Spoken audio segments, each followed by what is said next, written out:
Baik, Ibu Elia, mohon izin suara saya apakah sudah terdengar, Bapak Ibu?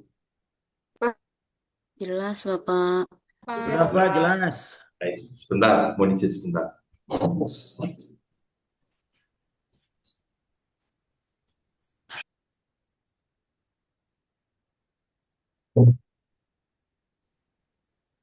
Baik, Alhamdulillah. Assalamualaikum warahmatullahi wabarakatuh. Waalaikumsalam. Waalaikumsalam warahmatullahi wabarakatuh. Sehat semua Bapak Ibu.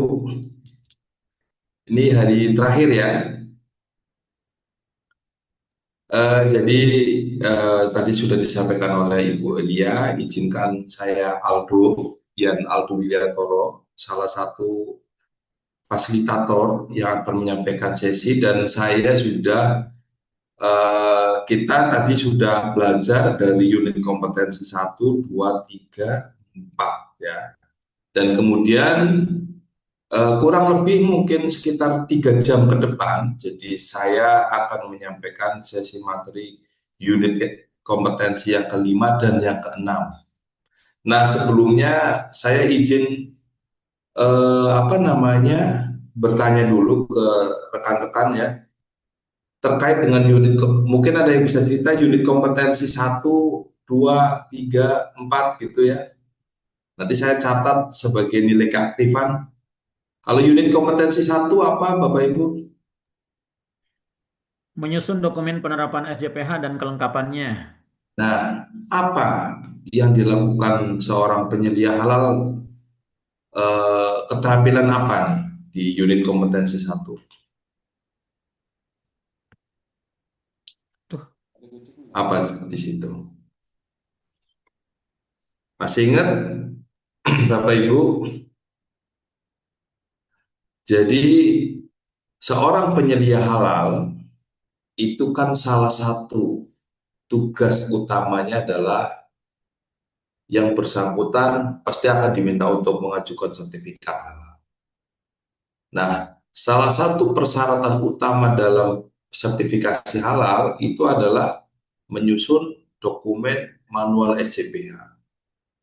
Nah, di dalam proses penyusunan dokumen manual SCPH ini, seorang penyelia halal ini harus bisa mengidentifikasi proses bisnis, mengetahui atau identifikasi terkait dengan bagaimana proses produk halalnya, dan informasi detail terkait dengan produk yang diajukan.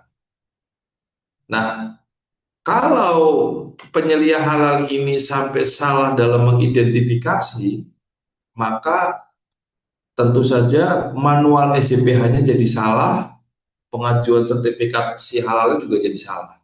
Kurang lebihnya seperti itu.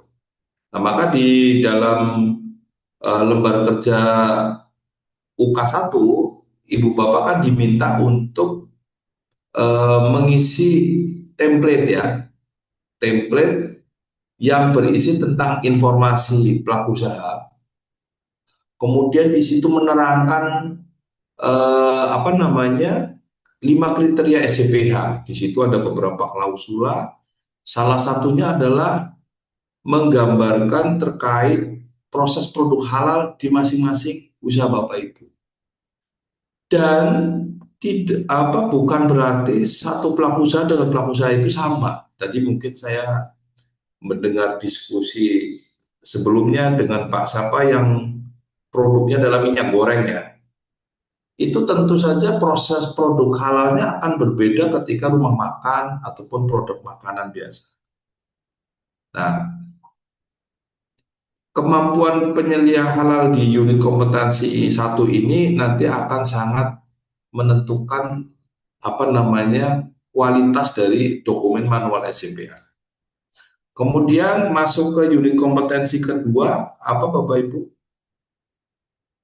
Ada yang bisa bantu?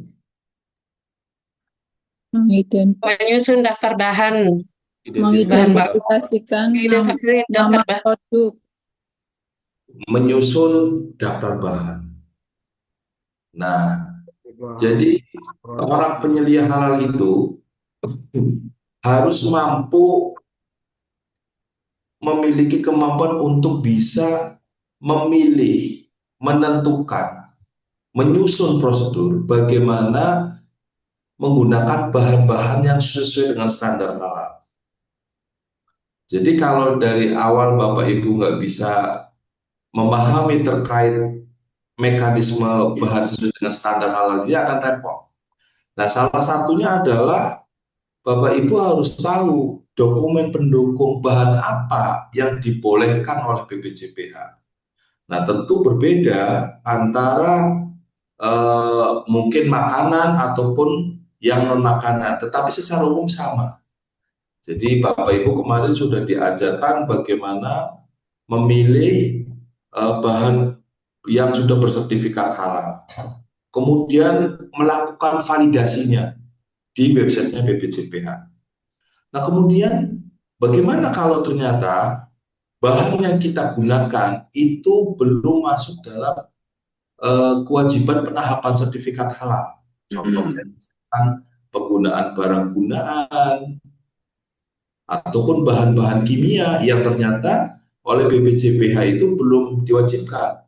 Maka menurut BPJPH masih dibolehkan menggunakan dokumen-dokumen pendukung bahan yang lain. Contohnya COA, MSDS, diagram alir, halal statement, surat pernyataan bahwa alkohol itu bukan dari industri Homer, kuesioner dan sebagainya. Prinsipnya adalah semua bahan itu harus bisa ditelusur kehalalannya, bahwa bahan itu tidak mengandung unsur haram ataupun ada kontaminasi, ada pun najis. Nah, salah satu tantangan seorang penyediah halal ya, Bapak Ibu, kebetulan juga saya punya pengalaman cukup banyak ketika membantu perusahaan-perusahaan untuk mengurus sertifikat halal. Jadi contohnya ketika kita sudah mendapatkan dokumen COA, dokumen MSDS dan sebagainya, bukan berarti terus Ibu Bapak langsung, oh ini karena sudah ada COA, MSDS sudah lengkap. Bukan begitu caranya. Seorang penyedia halal itu harus bisa membaca, oh sudah ada MSDS, kita lihat ya komposisi dari bahannya apa aja. Nah, ketika di situ diidentifikasi ada beberapa material yang ternyata itu diidentifikasi ada kemungkinan itu dari bahan yang haram atau najis, maka kita harus konfirmasi ke produsen. Maka dimintakan dokumen-dokumen lain yang diperlukan sehingga memastikan bahwa itu sudah pasti halal. Bukan hanya untuk memenuhi kebutuhannya auditor, karena nanti pada saat sidang fatwa juga akan diminta. Nah, itu di unit kompetensi kedua, Bapak Ibu harus bisa melaporkan dari dalam tabel. Kemudian di unit kompetensi ketiga, tadi pagi ya, siapa pematerinya Bapak Ibu? Masih ingat? Mengawasi bahan, proses, dan produk. Mengawasi.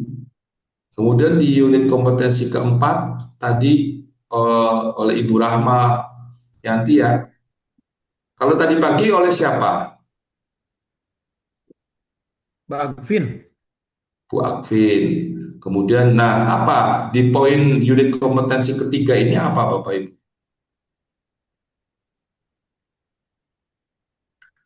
Apa yang diajarkan? Poin-poin utamanya. Memastikan semua bahannya itu bahan proses produksi dan pendistribusiannya itu sudah sesuai dengan SJPH. Ya. Nah, di dalam unit kompetensi ketiga, seorang penyedia halal itu harus bisa memiliki pengetahuan dan keterampilan. Kita memiliki tugas untuk mengawasi. Nah, kita kan berarti harus punya pengetahuan apa saja yang tidak sesuai dengan standar ketika ada potensi-potensi kontaminasi ataupun najis. Nah, kemudian di unit kompetensi keempat kan bagaimana kita menangani produk yang tidak sesuai. Nah, tadi melanjutkan pertanyaannya dengan Pak siapa ya, saya lupa tadi Pak, yang dari minyak goreng, Rido, Pak. Pak Rido ya. Jadi ada satu kondisi, ini adalah industri menengah besar, di mana dia menggunakan tank besar ya, mungkin kapasitasnya itu sampai 20.000 ada kali ya Pak ya. Kalau di unit paling 2.000 sampai 3.000 Oke, aja, Pak. karena ini di unit ada 2.000. Nah, pertanyaannya Pak Rido itu sebetulnya sudah kami sering juga diskusikan dengan Pak Yai.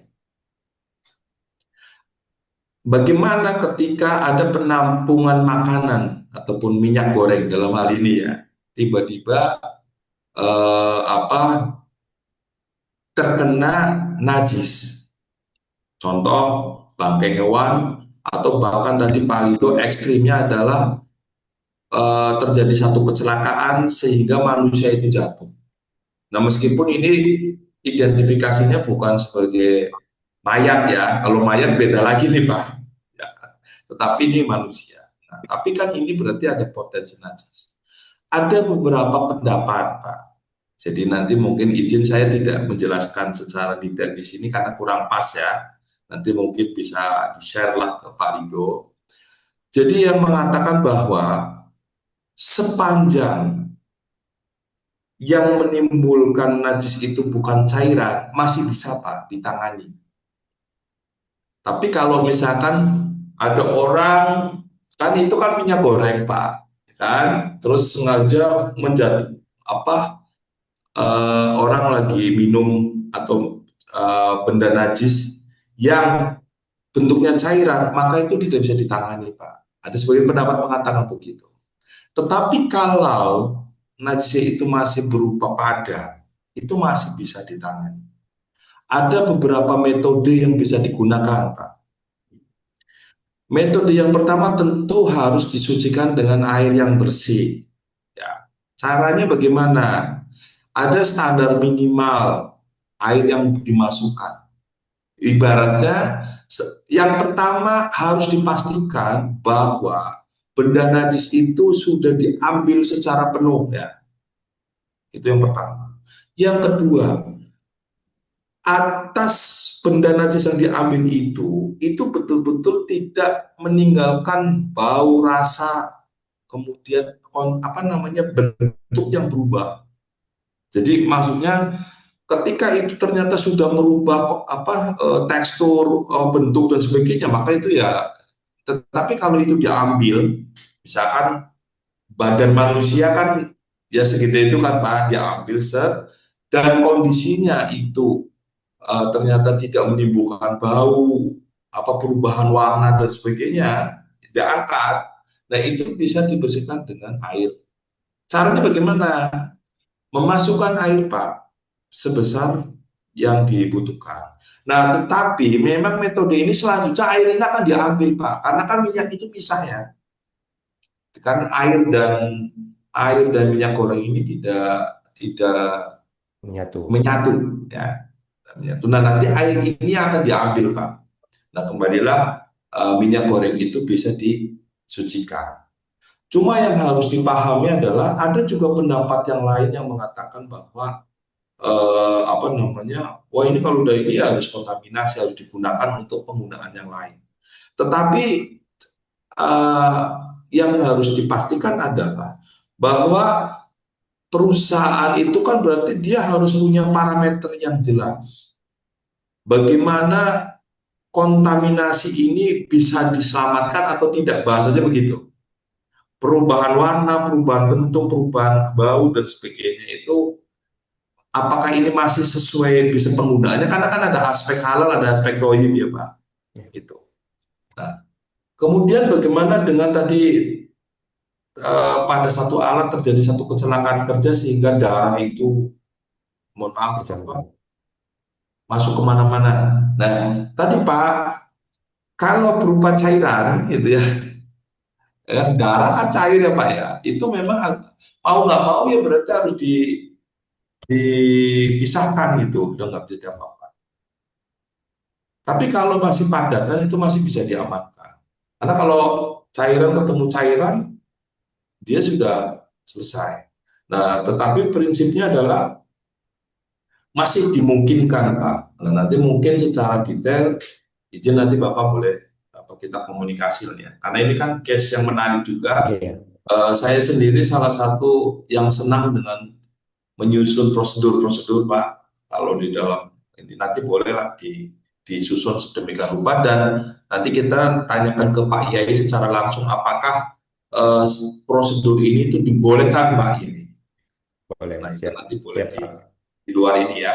Nah, baik Ibu Bapak, alhamdulillah tadi sudah dari unit kompetensi 1, 2, 3, 4. Nah, Bapak Ibu, di pelatihan penyedia halal ini tentu berbeda dengan pelatihan yang UMK reguler. Kemarin kan banyak yang tanya, Pak, bedanya apa sih antara UMK reguler dengan pelatihan yang sekarang Bapak Ibu jalani? Nah, kalau di UMK reguler kan memang di set up skemanya itu untuk pelaku usaha mikro kecil dan memang ada beberapa kemarin diperuntukkan untuk program PBG gitu ya. Nah, kalau di pelatihan ini Bapak Ibu itu dirancang untuk menjadi seorang penyelia halal yang mensupervisi.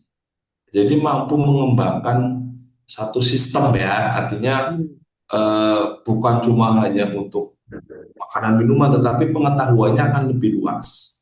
Nah, oleh karena itu, mungkin ada yang kemarin tanya, Pak, tugasnya banyak. Iya, karena Bapak Ibu nanti memang harus belajar studi kasus ketika ada kasus dan sebagainya. Nah, mungkin itu ya. Pak Samir, nanti izin kita diskusinya setelah saya coba paparan dulu ya. Nah, teman-teman, kalau sesuai jadwal, itu kan saya akan memaparkan sesi materi sampai jam berapa? Jam 12, Pak. 12. Kemudian untuk unit kompetensi yang ke-6 sampai jam 1 ya. Jam 1 sampai jam 2 ya. 2, Pak. Betul ya. Nah, jadi saya izin ini juga nanti saya coba izin ke Bu Elia juga. Karena nanti sesi materinya saya bersambung, saya akan coba menerangkan materi saya langsung nyambung, Bapak Ibu. Nah, terus kita akan langsung kerjakan lembar kerja. Harapannya apa? Sudah nggak ada PR. Jadi kita langsung upload, gitu ya. Nah, kalau toh nanti ada sisa waktu, kita bisa banyak diskusi, kemudian nanti kita mengerjakan mungkin yang belum sempurna. Begitu ya Bapak Ibu ya. Jadi nanti kita materinya langsung nyambung saja. Baik, kita akan mulai. Saya mohon izin di unit kompetensi yang ke-5 ya.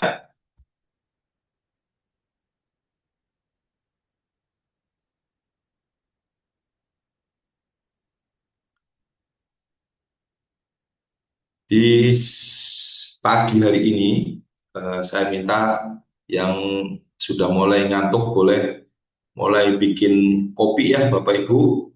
Tapi saya mau memastikan suara saya aman ya Bapak Ibu ya. Aman, Pak. Aman, Bapak. Pak. Alhamdulillah. Yang belum Alhamdulillah. yang belum bikin kopi silakan bikin kopi gitu ya. Karena hari ini hari terakhir. Yang belum makan boleh sambil makan juga boleh, gak apa-apa. Yang penting Bapak Ibu tahu, terus jangan lupa absen, karena absen itu gak bisa diperbaiki, gitu ya. Saya akan masuk ke unit kompetensi ke-5, yaitu melakukan audit internal penerapan SJPH. Nah, Bapak Ibu, di unit kompetensi ini, saya ingin menyampaikan pertama tujuannya adalah Bapak Ibu nanti harus bisa merencanakan audit internal. Kemudian Bapak Ibu harus bisa melakukan audit internal. Dan yang ketiga adalah membuat laporan hasil audit. Nah, Jadi ada 3 poin. Nah, pertama ya, saya akan melanjutkan apa namanya? Banyak yang mengira, perusahaan-perusahaan itu kan mengira begini nih, Bapak. Wah, sertifikat halal itu berlaku seumur hidup, gitu. Enak nih, gitu. Nah, padahal kalau kita baca dalam regulasinya, klausulanya nggak seperti itu. Sertifikat halal tetap berlaku sepanjang tidak ada perubahan produk dan proses produk halal. Nah, kemudian pelaku usaha itu punya satu kewajiban yang diatur dalam regulasi. Apa Bapak Ibu? Yang bersangkutan harus melakukan audit internal. Nah, sampai sini paham ya? Loh, bedanya apa, Pak Aldo, antara audit internal dengan audit eksternal? Bahasanya kan gitu ya. Nah, kenapa Bapak Ibu mengikuti pelatihan hari ini? Saya pasti bisa nebak. Karena Bapak Ibu akan mengajukan sertifikat halal. Betul apa enggak? Betul, Pak. Jadi dasarnya itu dulu. Nah, untuk bisa mengajukan sertifikat halal, maka kan Bapak Ibu harus bisa menyusun manual SJPH, memastikan bahwa perusahaan Ibu Bapak itu sudah menerapkan SJPH. Kan begitu ya? Kemudian diupload ke si halal, nanti jam 2 kita praktek. Nah, setelah diupload di si halal, kemudian kita bayar ke BPJPH. Bayar. Nah, kemudian setelah bayar, maka selanjutnya adalah perusahaan Ibu Bapak akan dikunjungi oleh auditor. Itulah yang disebut dengan audit eksternal. Audit yang dilakukan oleh pihak luar. Apa yang diaudit? Yang diaudit itu adalah apakah pelaku usaha sudah menerapkan sistem jaminan produk halal. Sampai sini nangkep ya. Nah, kemudian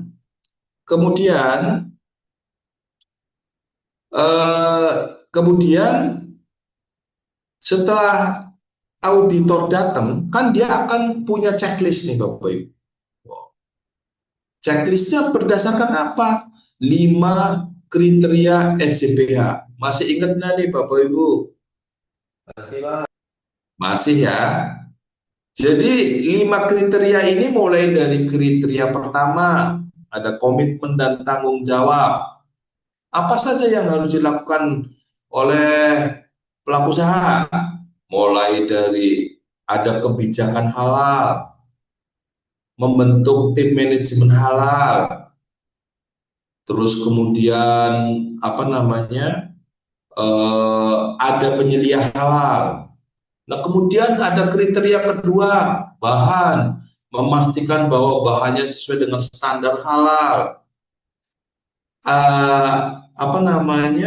Ada dokumen pendukung bahan sama auditor itu di mana dokumen pendukungnya. Terus ditanya lagi, mana prosedur untuk pengadaan bahan, prosedur penyimpanan bahan. Seperti itu. Sampai yang ketiga, kriteria proses produk halal, mana prosedurnya. Kemudian kriteria keempat, ada produk. Kriteria kelima, apa Bapak Ibu? Pemantauan dan evaluasi. Nah, pemantauan dan evaluasi. Di mana di dalamnya ada bukti, apa coba? Telah dilakukan audit internal. Nah, kalau itu adalah audit yang dilakukan oleh lembaga pemeriksa halal. Nah, bagaimana dengan audit internal? Audit internal itu secara prinsip sama Bapak Ibu. Sama.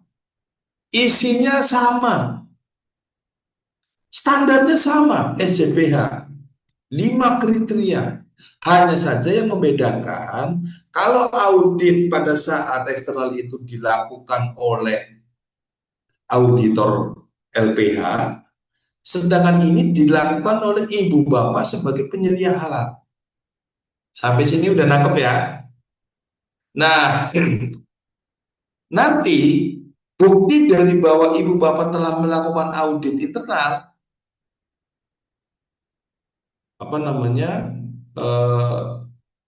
adalah checklist, kemudian formulir audit, laporan dan sebagainya. Nah, itu nanti juga ditanya sama auditor LPH, mana bukti-buktinya. Nah, di sesi ini saya coba menerangkan sedikit, nah terus apa definisinya. Jadi secara prinsip adalah audit itu adalah pemeriksaan sistematik dan independen untuk mengetahui apakah aktivitas proses produk halal dilaksanakan efektif sesuai dengan perencanaan. Jadi penyelia halal ini sebetulnya tugasnya bukan cuma ngajuin sertifikat halal doang, tapi dia punya pekerjaan rutin yang diatur dalam undang-undang. Setiap tahun dia harus melakukan audit internal. Nah, di dalam referensinya adalah SKKNI, di mana ada 3 hal ya. Yang pertama, Bapak Ibu sebagai penyelia halal mampu merencanakan audit, kemudian nanti melakukan audit, dan yang ketiga adalah membuat laporan. Nah, di sini perencanaan audit, nanti Bapak Ibu harus bisa menyusun rencana, membuat checklist daftar pertanyaan audit, kemudian ada metode auditnya. Saya pikir nggak susah. Kenapa? Karena sudah ada template ya Bapak Ibu. BPJPH itu di dalam template manual SJPH itu berarti di lampiran berapa ya? Kalau nggak salah, lampiran 16 itu sudah ada daftar pertanyaan audit. Nah, kemudian melakukan audit berarti nanti kita akan mengumpulkan bukti-bukti pelaksanaan penerapan SJPH. Menemukan ketidaksesuaian, nanti dilaporkan. Nah, selanjutnya nanti menyusun laporan. Nah, secara ininya nggak susah. Nah, kemudian audit internal di dalam SJPH ini kan harus ada prosedur. Artinya bagaimana mekanisme audit internal itu dilakukan, prosedurnya. Nah, prosedur ini nanti mengatur apakah itu dilakukannya 1 bulan sekali, 2 bulan sekali, 3 bulan sekali, 4 bulan sekali, atau setahun sekali. Pertanyaan saya, kalau di dalam regulasi itu audit internal itu dilakukan berapa kali dalam setahun? Minimal 1 kali. 1 kali. 1 Kali tahun. setahun, Pak.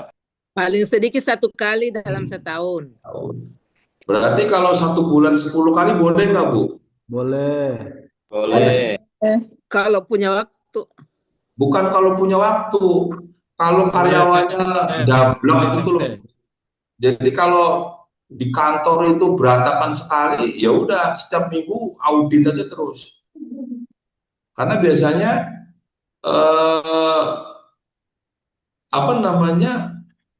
audit ini kan ditujukan untuk juga melakukan pencegahan ya. Nah, kemudian audit internal ini boleh dilakukan dengan audit sistem yang lain. Contoh misalkan tadi dengan Bapak yang dari minyak goreng, mungkin sudah menerapkan ISO, mungkin sudah menerapkan sistem lain, itu boleh. Bersama dengan audit keuangan boleh. Nah, kemudian ruang lingkupnya apa saja? Semua, mulai dari kantor pusat, pabrik, dapur, gudang.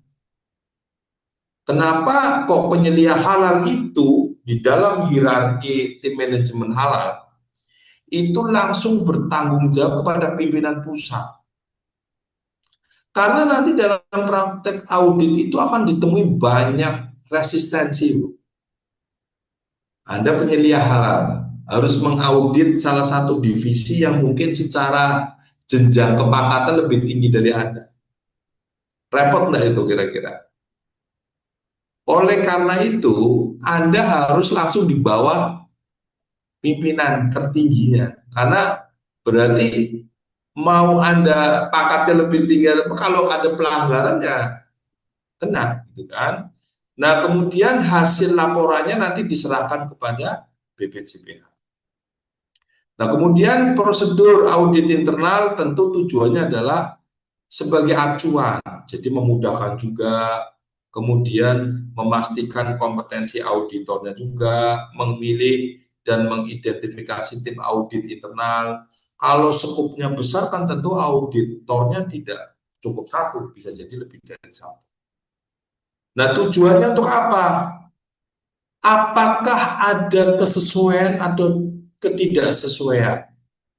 Kemudian yang berikutnya adalah menentukan efektivitas penerapan SJPH, memberikan peluang perbaikan. Dengan adanya audit ini kan kita jadi ada temuan-temuan terus merekomendasikan perbaikannya bagaimana.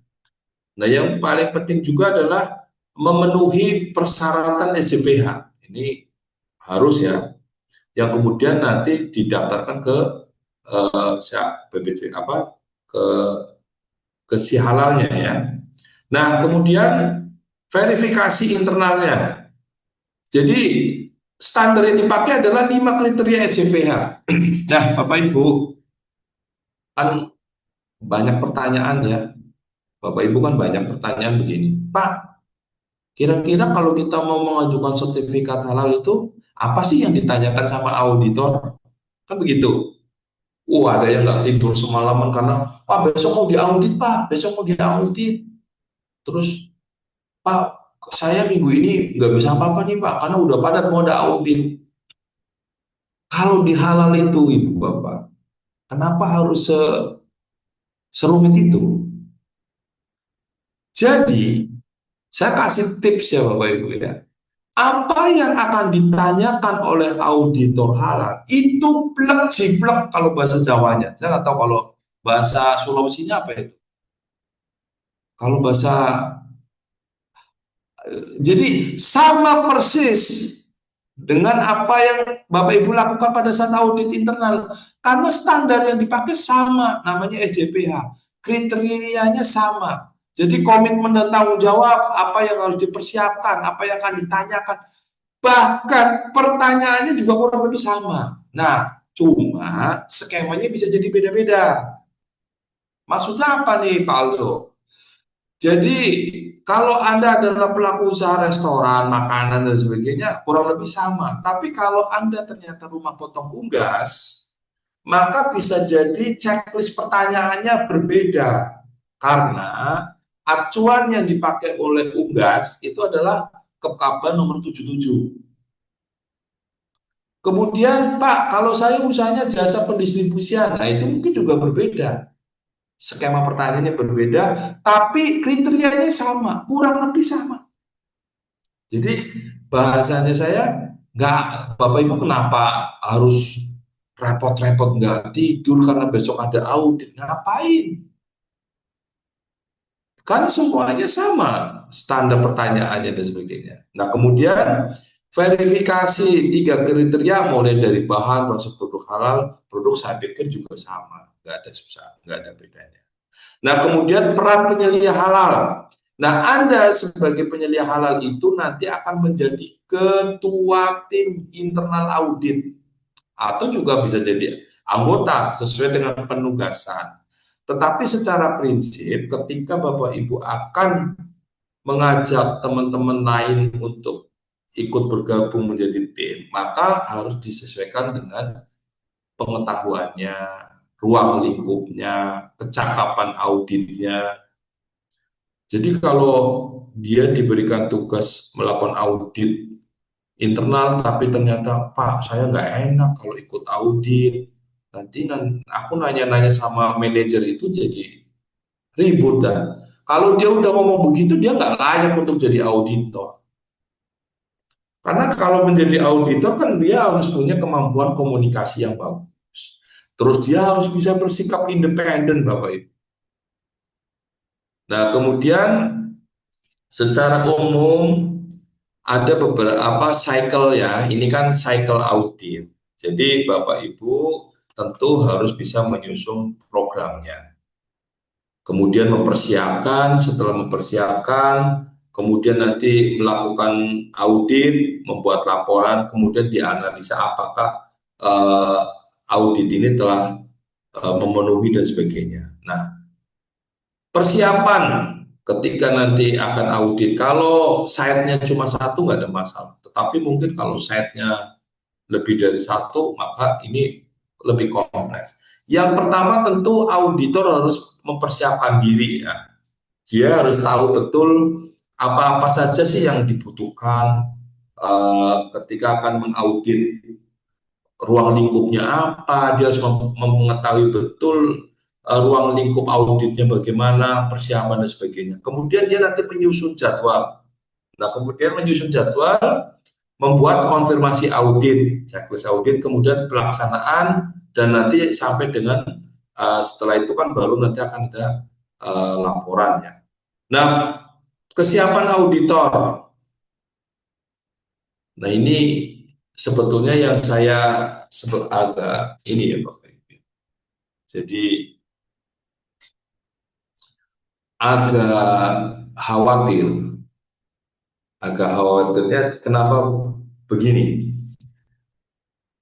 Pemerintah itu kan sebetulnya membuat program jaminan produk halal ini itu dengan satu cita-cita yang sangat baik ya Bapak Ibu, yaitu meningkatkan nilai produk kita di Indonesia agar punya daya saing global, karena kita kan bersaing dengan kompetitor ya, sehingga ada kewajiban sertifikat halal ini.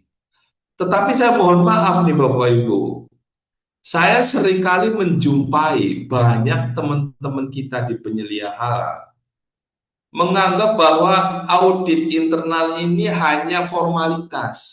Yang penting ada. Jadi ketika melakukan audit ya bersama LPH gitu ya, di dokumen manual SJPH-nya itu form pertanyaan checklist-nya itu masih kosong. Ada tanda tangannya tapi kosong. Ini kan terus ditanya, Bapak audit internal kapan? Saya lupa Pak. Oh, udah jelas dia nggak melakukan itu. Jadi kualitas dari dokumen manual SJPH-nya itu jelek sekali. Checklist audit internalnya kosong, terus nggak dilakukan. Nah, ini menunjukkan bahwa dia itu nggak menjalankan proses sertifikasi ini atau pemenuhan SJPH ini dengan baik. Nah, setelah ditelusur, maka memang penyelia halal ini dia nggak paham bagaimana, dia ngertinya kan penyelia halal ini hanya tugasnya nyusun dokumen Pak, saya hanya bantu sertifikat. Bukan hanya itu, tapi dia juga punya tanggung jawab untuk melakukan pengawasan, melakukan penanganan, dia melakukan audit. Ini profesi yang luar biasa loh Bapak Ibu auditor. Nah, sehingga pada kesempatan ini Bapak Ibu, Anda harus persiapkan benar kegiatan audit ini. Apa saja? Yang pertama tentu memahami tujuan audit, memahami ruang lingkup, memahami tujuan, memastikan bahwa di lapangan itu telah menerapkan SJPH. Kriteria 1, aman. Kriteria 2, oke, terpenuhi. Kriteria 3, banyak temuan. Gitu ya. Memahami ruang lingkup, mana saja yang akan menjadi objek, lokasi, peralatan, tempat penerapan SJPH, apakah ada dapur 1 dan 2, 3, 4. Nah, kadang-kadang auditornya itu hanya cuma telepon, formalitas, ini nggak bagus juga. Nah, kemudian sebelum audit dia harus mencari informasi. areanya bagaimana, ini divisi apa, diskusi dulu, ada pra-audit dulu kan. Kemudian dia memahami proses audit, bagaimana metodologinya.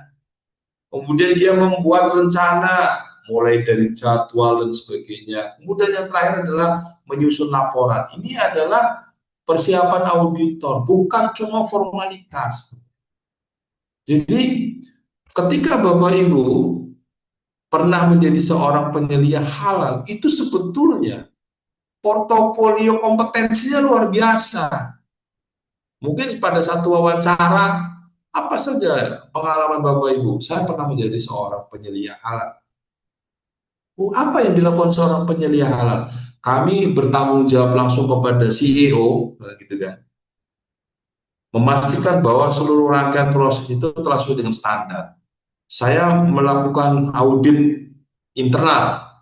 Nah, audit internal ini saya memastikan bahwa seluruh divisi, seluruh ruang lingkup perusahaan itu setelah sesuai. Jikapun ada temuan, saya akan melaporkan dan sebagainya. Nah, kemudian informasi awal yang dibutuhkan, jadi bukan cuma sekedar dadakan datang, itu enggak. Bapak Ibu akan mempelajari dulu manual SJPH-nya seperti apa, prosedurnya seperti apa, instruksi kerjanya seperti apa, flowchart-nya seperti apa. Nah, inilah yang membedakan pelatihan hari ini dengan pelatihan-pelatihan yang mungkin untuk skala usaha mikro. Karena sebetulnya Ibu dan Bapak dirancang untuk menangani satu kondisi yang jauh lebih kompleks.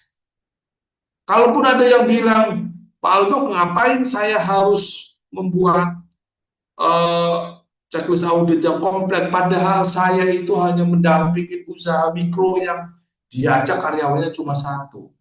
Boleh.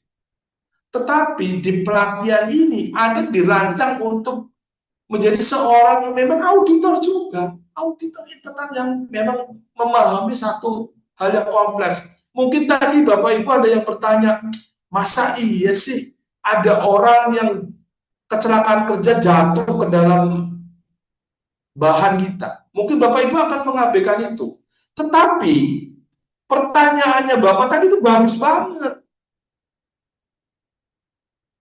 Itu sangat mungkin terjadi. Kalau Bapak Ibu mungkin hanya menangani, Pak, saya cuma pakainya baskom, sehingga yang jatuh mungkin cuma tikus ataupun lalat. Nah, tadi diceritain, yang jatuh bukan tikus, bangkai manusia, mayat, apa. Jadi karena dia kecelakaan, tiba-tiba dia jatuh ke dalam satu tempat penampungan makanan yang jumlahnya ribuan liter. Nah, Bapak Ibu, jadi saya berharap meskipun Anda adalah pelaku usaha mikro kecil, tetapi tidak ada salahnya Anda belajar sistem yang lebih kompleks. Bagaimana ketika nanti diajari oleh menyusun prosedur dan sebagainya, maka Anda juga harus belajar. Nah, terus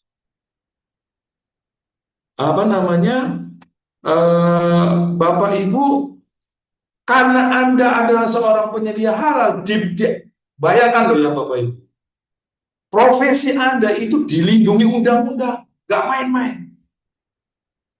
Saya pernah, waktu saya melakukan tugas di Malaysia,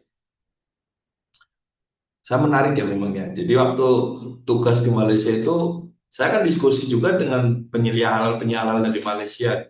Kebetulan Halal Institute itu kan sudah melakukan pelatihan hampir di seluruh dunia ya Bapak Ibu. Bahkan di sana itu sampai diatur bagaimana hak dan kewajibannya. Nah, berarti kalau kita kan tugas saya baru diatur, tapi belum sampai pada kewajibannya, haknya. Nah, mudah-mudahan ke depan akan lebih detail. Jadi Bapak Ibu harus berbangga untuk menjalankan tugas sebagai seorang penyelia halal. Jadi jangan berpikiran sempit. Saya kan ikut pelatihan ini hanya sebagai formalitas saja. Jangan.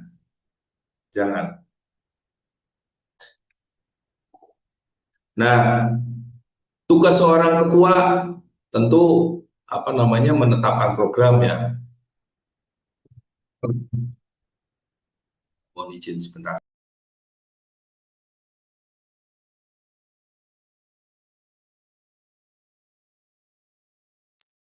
Jadi di dalam pembagian tugas kan nanti ada lead auditor sama mungkin anggota. Nah, nanti lead auditor ini secara umum adalah dia menetapkan programnya, mengidentifikasi kebutuhan sumber daya, melaksanakan audit internal, membuat kesimpulan dan sebagainya. Nah, kalau anggotanya secara prinsip memang nanti membantu ya, membantu atas kelancaran proses audit. Nah, kemudian yang berikutnya adalah ini yang nanti akan membedakan antara auditor kaleng-kaleng dengan auditor profesional ataupun kompeten ya. Kalau auditor kaleng-kaleng itu tiba-tiba datang kemudian nanya-nanya tanpa membuat perencanaan. Tapi kalau auditor yang memang profesional, dia menyusun betul jadwalnya bagaimana, kebutuhannya bagaimana. Jadi dia rancang betul agar proses audit itu bisa berjalan dengan baik. Yang menarik dari pelatihan penyelia halal ini Bapak Ibu, ini penyelia halal ini betul-betul dirancang untuk mensupervisi. Ada didesain untuk bisa mengembangkan. Jadi nggak cuma hanya sekilas ini ya. Nah, ini contoh jadwal. Ini kan contoh saja yang nanti mungkin bisa dikembangkan lebih lanjut. Nanti Bapak Ibu bisa mengadopsi form ini ya. Nah, ini juga nanti ketika ada audit eksternal dari mana LPH, form ini ditanya buktinya ada nggak? Oh, ini ada jadwal, ada foto-foto dan sebagainya. Kemudian ini ada contoh rencana audit internal. Jadi ada waktunya kapan, agenda auditnya bagaimana, mulai dari pembukaan, pengecekan dokumen, kunjungan, dan sebagainya. Kemudian ada checklist audit. Sama seperti yang tadi saya sampaikan, kalau di lampiran manual SJPH, kalau nggak salah antara lampiran 15, 16, 17, itu kan sudah ada template. Tetapi bukan serta-merta template itu digunakan oleh Ibu Bapak, itu bisa dikembangkan antara satu pelaku usaha dengan pelaku usaha yang lain. Itu bisa jadi pertanyaannya beda-beda, tetapi kriterianya sama, subkriterianya sama. Nah, checklist ini untuk mempermudah Bapak Ibu sebagai pedoman. Jadi nanti kalau tanya itu ya nggak ngalor ngidul gitu ya. Habis tanya ini, tanya ke sana. Yang auditinya bingung, ini auditornya tanyanya kok nggak enak banget. Nah, pada saat Bapak Ibu nanti diaudit juga oleh eksternal juga kurang lebih sama. Nah, isi dari checklist audit ini kan adalah pertanyaan-pertanyaan yang fungsinya untuk memahami proses, tahapan proses ataupun proses kontrol sesuai dengan persyaratan. Jadi nanti pertanyaannya itu harus dibuat semudah mungkin dan mudah dipahami. Kemudian nanti metode untuk memverifikasi. Jadi dengan pertanyaan ini jawabannya dia apa, kita jadi tahu, oh ini kondisinya apa. Nah, contoh format pertanyaannya ini ya. Bapak Ibu nanti di lembar kerja, saya akan minta tetap semuanya mengumpulkan ini. Mengumpulkan checklist sekaligus nanti ada studi kasus ya.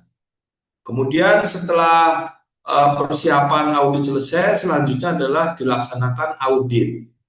Nah, proses audit itu secara prinsip ada opening, ada pelaksanaan, ada closing. Opening itu tentu secara umum memperkenalkan diri, Bapak Ibu, saya Aldo, saya penyedia halal dari divisi ini. Ya biasanya udah kenal ya, karena kan internal. Nah, kemudian disampaikan bahwa audit ini dikonfirmasikan tujuannya apa. Kemudian nanti konfirmasinya bagaimana, apa ketika ada temuan penjelasannya dan sebagainya. Nah, setelah ada opening, kemudian nanti ada verifikasi. Mulai dari metodenya bisa wawancara, bisa mengamati dokumen, kemudian juga ada bukti audit, ada temuan audit, ada kesimpulan. Jadi Bapak Ibu sudah mulai menjalankan ketika mendengarkan kemudian pemeriksaan dokumen apa saja nih yang sudah sesuai. kemudian bukti-bukti auditnya juga dikumpulkan. Ketika terjadi ketidaksesuaian, buktinya juga kita kumpulkan. Nah, ketidaksesuaian itu juga dibandingkan dengan standar ya. Jadi contohnya begini, kalau di kriteria pertama ada kebijakan halal, maka kan kita harus membuat ada namanya poster kebijakan halal, poster halal haram. Nah, kita melihat nih, kita akan audit ke bagian gudang. Nah, di bagian gudang itu kok tidak ada poster? Ditanya, di sini udah ada poster belum ada? Nah, itu bisa jadi temuan. Nah, kemudian nanti kesimpulan audit ini disampaikan kepada manajemen. Nah, kemudian terkait dengan ketidaksesuaian ataupun temuan audit.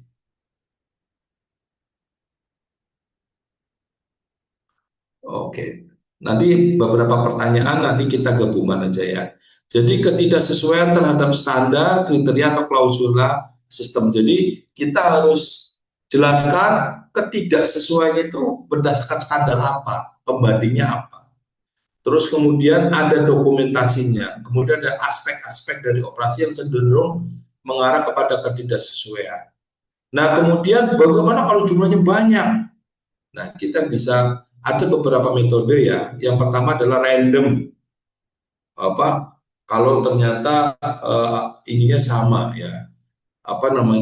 Auditinya ya. Kemudian sebentar Bapak Ibu. Kemudian yang berikutnya,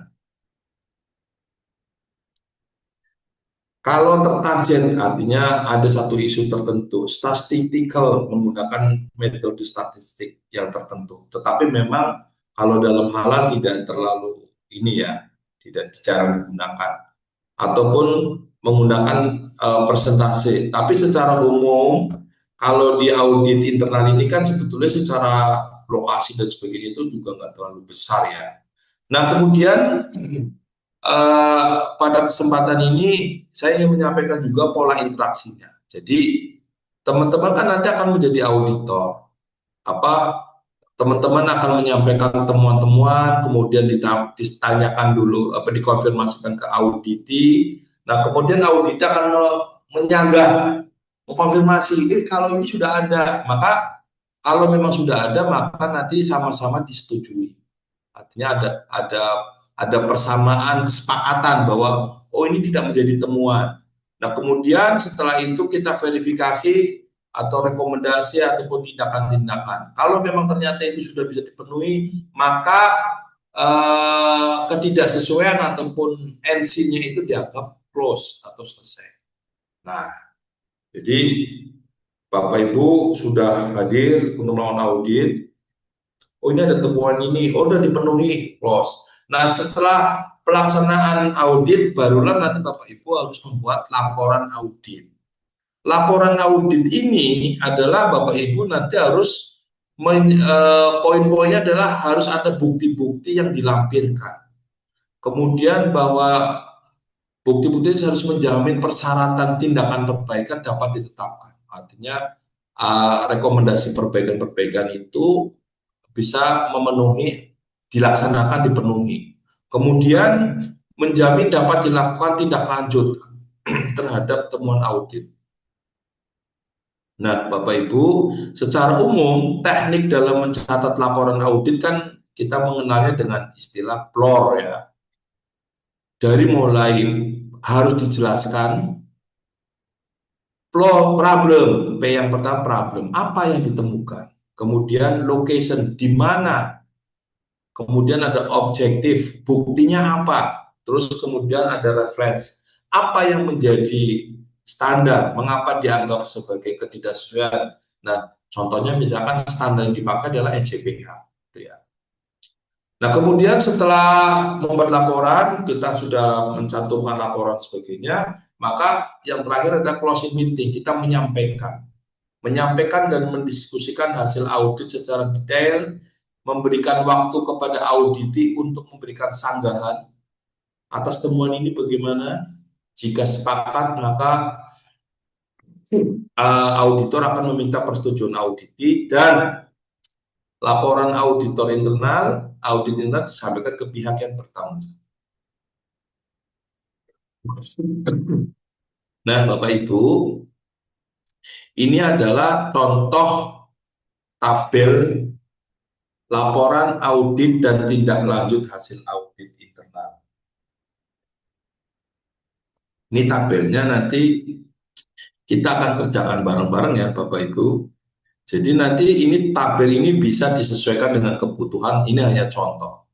Jadi di sini ada siapa yang mengusulkan atau siapa auditornya, tanggal, jabatan, sumbernya apa.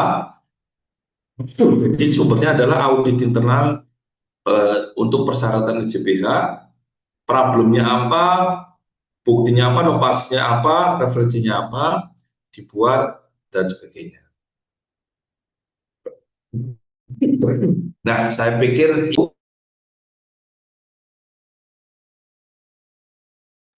mohon izin Bapak Ibu sebentar. Saya izin minum dulu ya. Ini Bapak Ibu yang belum bikin kopi silahkan ya. Kita masih ada waktu kurang lebih 1 jam.